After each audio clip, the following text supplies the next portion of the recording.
বন্ধুরা, তোমরা সবাই নিশ্চয়ই খুব ভালো আছো। আমরা পড়ছি এনভায়রনমেন্টাল পলিউশন নিয়ে। এই ভিডিওতে আমরা পড়বো সয়েল পলিউশন।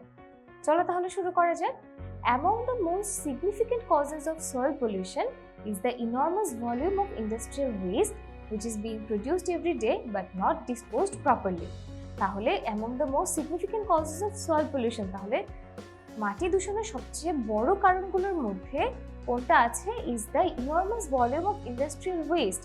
তাহলে এটা আছে হচ্ছে প্রচুর পরিমাণে যে আমাদের কলকারখানায় বর্জ্য তৈরি হয় সেগুলো which is being produced every day, যেগুলো উৎপাদন হয় প্রতিদিন কিন্তু not disposed properly, কিন্তু ঠিকভাবে এগুলোকে নিষ্কাশন করা হয় না।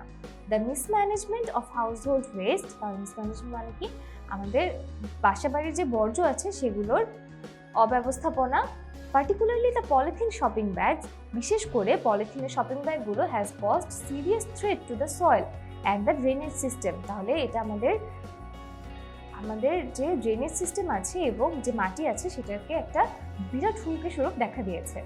Another cause of soil pollution is the use of agricultural pesticides, fertilizer, etc. আরেকটা কারণ মাটি দূষণের হচ্ছে আমাদের যে কৃষি জমিতে কীটনাশক এবং সার ব্যবহার করা হয় সেগুলো। Sometimes fuel leakages from automobiles may get washed away by rain and seep into the nearby soil। এবং মাঝে মাঝে অটোমোবাইল অর্থাৎ মোটর গাড়ি থেকে যে আমাদের জ্বালানি নির্গত হয় সেগুলোও কিন্তু ধুয়ে এসে আমাদের কাছাকাছি যে মাটি আছে সেখানে চুয়ানো বা ক্ষয়িত হতে পারে। তারপর যেটা আছে সেটা হচ্ছে pesticides and fertilisers are useful for plant growth. তাহলে আমাদের কীটনাশক এবং সার গাছে বেড়ে উঠতে সাহায্য করে, but their overuse has led to soil pollution, কিন্তু তাদেরকে অতিরিক্ত ব্যবহার করে কিন্তু আমাদের মাটি দূষণের কারণ। Natural fertilisers and compost can be used instead of their chemical alternatives. তাহলে কেমিক্যাল সার ব্যবহার না করে, অল্টারনেটিভ মানে কেমিক্যাল বিকল্প ব্যবহার না করে আমরা প্রাকৃতিক সার ব্যবহার করতে পারি। Recycling is another way to reduce and control soil pollution. Recycling মানে কি পুনর্ব্যবহার করে কিন্তু আমরা আমাদের মাটি দূষণটাকে কন্ট্রোল করতে পারি, নিয়ন্ত্রণে আনতে পারি। Recycling papers, plastics and other materials reduces the volume of refuse in landfills। তাহলে রিডিউস মানে কি কমানো, রিফিউজ মানে জঞ্জাল আর ল্যান্ডফিল মানে আবর্জনার স্থান। তাহলে কাগজ, প্লাস্টিক এবং অন্যান্য পদার্থকে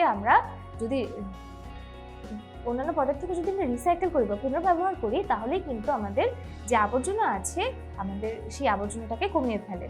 Deforestation also causes erosion, pollution and the loss of fertility in the topsoil। তাহলে ফার্টিলিটি মানে কি উর্বরতা। ডিফরেস্টেশন মানে যে গাছ কেটে ফেলার ফলে নদী ভাঙন বাড়ে, দূষণ ঘটে এবং আমাদের যে উপরে টপসয়েল মানে হচ্ছে আমাদের যে সমতল ভূমি আছে সেই উপরিভাগের উর্বরতা কমে যায়। Planting trees and reforestation help prevent soil erosion and pollution. গাছ লাগানো এবং বনায়ন আমাদেরকে আমাদেরকে মাটির ক্ষয় হওয়া এবং আমাদেরকে দূষণ থেকে রক্ষা করতে পারে।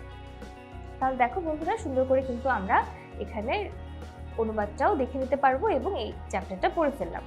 এরপরে চলো আমরা আরেকটা এক্সারসাইজ করি, সেটা হচ্ছে fill in the blanks। তাহলে বলেছে we should not use pesticides and chemical fertilizers, তাই না?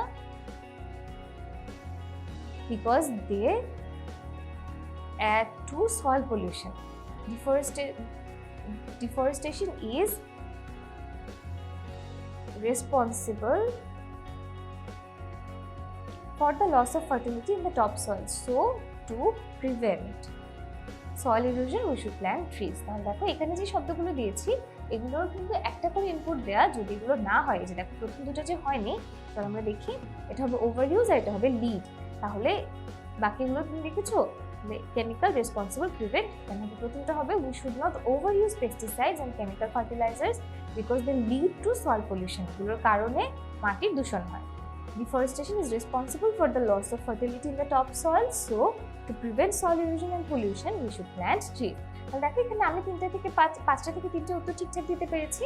তোমরাও এটা সলভ করে আমাদেরকে জানিয়ে দেবে যে তোমরা কয়টার উত্তর ঠিকঠাক দিয়েছো, সুন্দর করে শিখে নেবে। তাহলে দেখো এখানে একটা রিয়ারেঞ্জ দেওয়া আছে, এটাও তোমরা সলভ করে আমাদেরকে জানাবে যে তোমরা কয়টার উত্তর ঠিকঠাক করতে পেরেছো। তাহলে বন্ধুরা, এই ভিডিওতে আমরা করলাম ইউনিট 5 লেসন 2, এর পরের ভিডিওতে আমরা করবো ইউনিট 5 লেসন 3।